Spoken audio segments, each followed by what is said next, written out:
Hello everyone, you are watching my channel Trek Trip, and in this video we will see the mechanism of action of antimicrobials like aminoglycosides, tetracyclines, chloramphenicol and macrolides.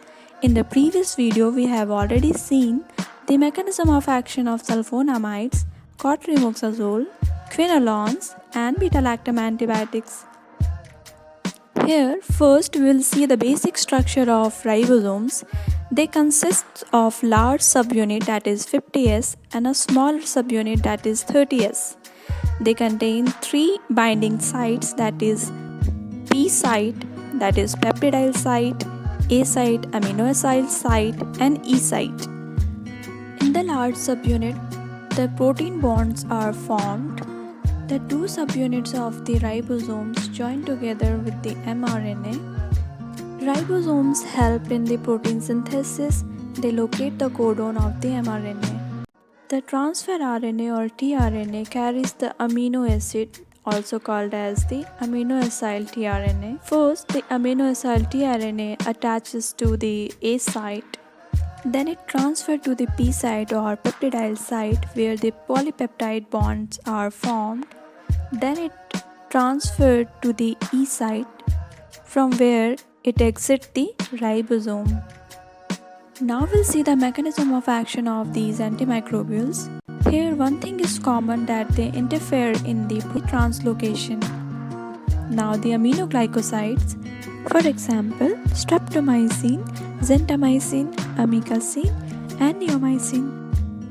They bind with the 30S and 50S subunit of the bacterial ribosome and block the initiation of the protein synthesis. How? They cause misreading of the mRNA by changing the shape of 30S rRNA.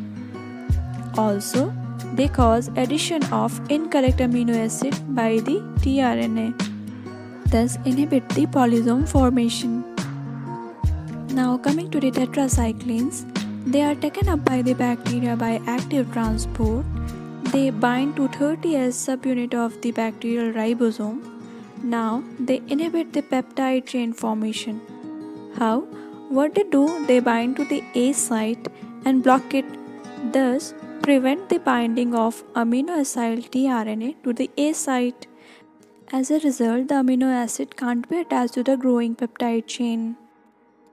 Now we'll see the chloramphenicol. They bind to 50S subunit of the ribosome.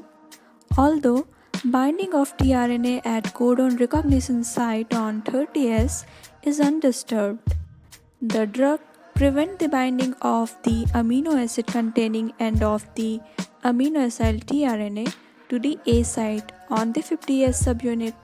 So, the interaction between peptidyl transferase and its amino acid substrate cannot occur. Thus, there is no peptide bond formation. Now coming to the macrolides, which consists of erythromycin, azithromycin, roxithromycins, etc. They bind to the 50S subunit of the bacterial ribosome and inhibit the peptidyl translocation from A to P site. How?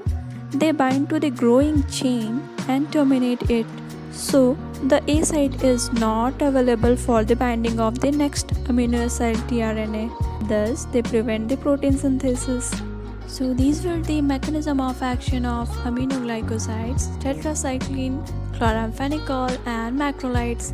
So a trick to remember them is the first letter of them, A, T, C and M. We can remember them as I am too charming.